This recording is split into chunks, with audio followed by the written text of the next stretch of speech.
नमस्कार, नादी टीवी में आपका बहुत स्वागत है और मैं हूं आपके साथ अनुपमा खोपरे। और बुलेटिन की शुरुआत करते हैं लखनऊ की बड़ी खबर के साथ, जहां आजम खान की सुरक्षा से जुड़ा मामला सामने आया है। आपको बता दें कि बाई कैटेगरी सुरक्षा में आजम खान रहेंगे, जहां सरकार ने सुरक्षा वापस लेने का जो फैसला था वो पलटा है। सूत्रों के हवाले से ये खबर सामने आ रही है। आपको बता दें कि राज्य सरकार के पूर्व मंत्री आजम खान की 22 श्रेणी की सुरक्षा वापस लेने का अपना फैसला 24 घंटे में वापस ले लिया गया है।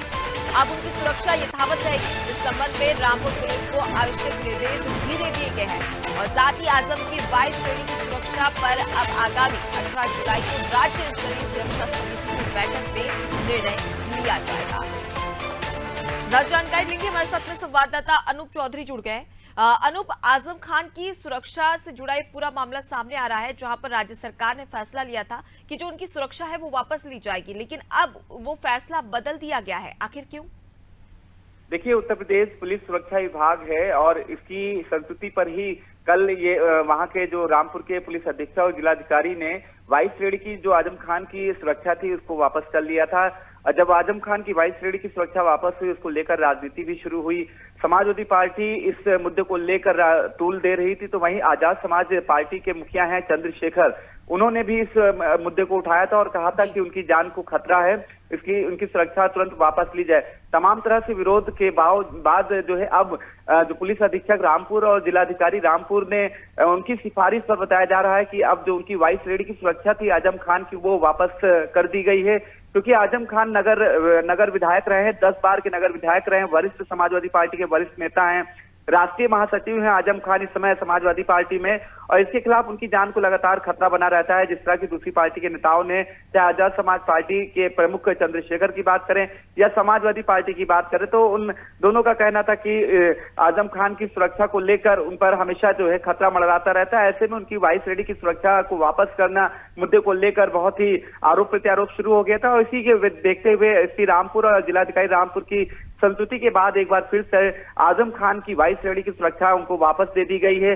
22 श्रेणी की सुरक्षा में 11 जवान होते हैं, 2 पीएसओ होते हैं, 2 कमांडो होते हैं। तो इस तरह का जो 22 श्रेणी का सुरक्षा घेरा होता है, इसी सुरक्षा घेरा को उत्तर प्रदेश पुलिस विभाग की संस्तुति पर वापस ले लिया था।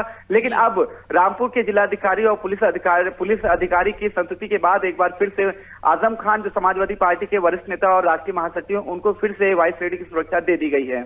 जी, अनुपा की बात कर ली जाए तो अभी तो फैसला बदल दिया गया है, लेकिन अब देखा जाए तो आजम की 22 श्रेणी की सुरक्षा पर अब आगामी 18 जुलाई को राज्य स्तरीय सुरक्षा समिति की बैठक होने वाली है, जिसमें एक बार फिर से निर्णय लिया जाएगा। तो क्या अभी भी ऐसी गुंजाइश जताई जा सकती है कि जो उन्हें सुरक्षा बहाल करने की बात की गई थी, वापस वो सुरक्षा का जो फैसला ले लिया गया था, एक बार फिर से ऐसा कुछ फैसला सामने आ सकता है इस बैठक? देखिए, उत्तर प्रदेश पुलिस का ही एक सुरक्षा विभाग है। इस विभाग द्वारा 8 नवंबर 2022 को एक बैठक हुई थी। बैठक में ये पाया गया था कि आजम खान को जो 22 श्रेणी की सुरक्षा दी गई है, अब उसका कोई औचित्य नहीं बनता है। उसी 8 नवंबर 2022 की रिपोर्ट के आधार पर ही कल जो है उनकी सुरक्षा को वापस लेने का निर्णय लिया गया था।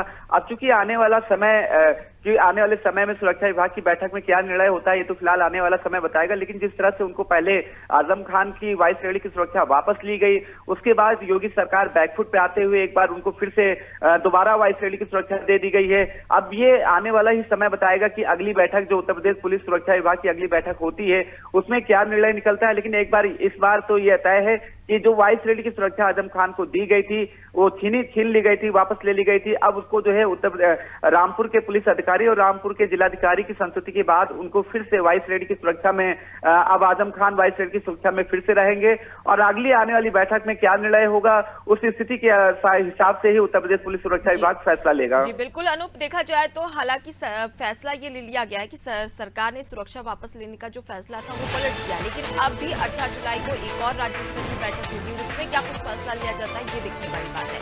फिलहाल के लिए आप हमारे साथ में बने रहिए, आपके पास देखिए आजम खान की सुरक्षा से जुड़ा ये पूरा मामला सामने आ रहा है, जहां पर अब एक और बड़ा फैसला लिया गया है। अगली बड़ी खबर की ओर रुख कर लेते हैं, जो कि लखनऊ से है, जहां पर सपा पिछड़ा वर्ग प्रकोष्ठ के जिलाध्यक्षों की घोषणा राजपाल कश्यप ने जिलाध्यक्षों की सूची जारी की है, जहां पर आपको बता दें कि राम सेवक बाथम जिला अध्यक्ष कन्नौज बनाए गए हैं, साथ ही गुलाम राजभर आजमगढ़ और साथ ही मनीष कुमार प्रतापगढ़ जिलाध्यक्ष बनाए गए हैं। राजकुमार की बात कर ली जाए तो राजकुमार यादव श्रावस्ती के जिलाध्यक्ष बनाए गए हैं। श्याम चौरसिया बलरामपुर के और बिल्लू अवाना नोएडा के और साथ ही लखन गुर्जर रोपोली मथुरा के जिलाध्यक्ष बनाए गए हैं। तो देखिए लगातार बड़े बदलाव और जहां पर सपा पिछड़ा वर्ग प्रकोष्ठ के जिलाध्यक्षों की अब घोषणा कर दी गई है और इसकी सूची भी जारी कर दी गई है, जिसमें कई सारे नाम सामने आए हैं जहां पर अलग अलग जिलों के जिला अध्यक्ष बनाए गए हैं सपा पिछड़ा वर्ग प्रकोष्ठ की ओर से। साथ जानकारी लेंगे अनूप से, हमारे संवाददाता से।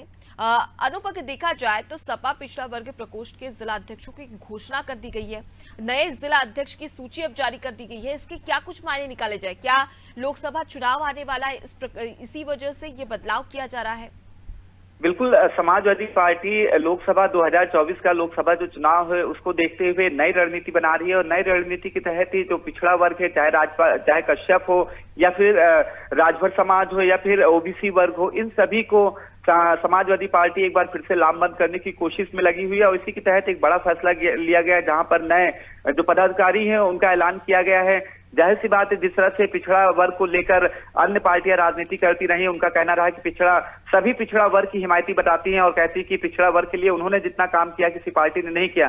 सभी के अपने अपने दावे हैं, अपने अपने वादे हैं, चाहे वो सत्ता पार्टी की बात, भाजपा की बात करे या समाजवादी पार्टी की बात करे, बहुजन समाज पार्टी की बात करे या कोई भी पार्टी की बात करे, सभी पार्टियां पिछड़े वर्ग को अपनी तरफ अपने लामबंद करने की कोशिश में जुटी रही हैं।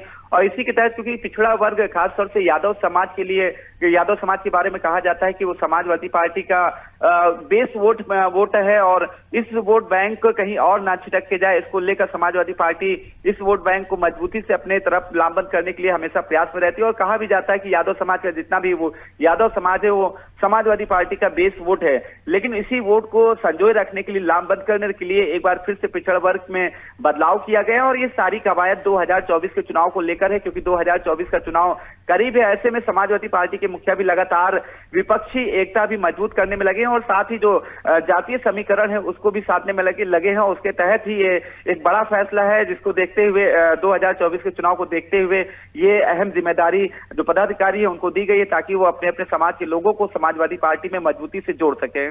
जी, तो माना जा रहा है कि लोकसभा चुनाव होने वाले हैं 2024 में और इसी के मद्देनजर अब सपा पार्टी में इस प्रकार का बदलाव और नई जिम्मेदारी सौंपी जा रही है।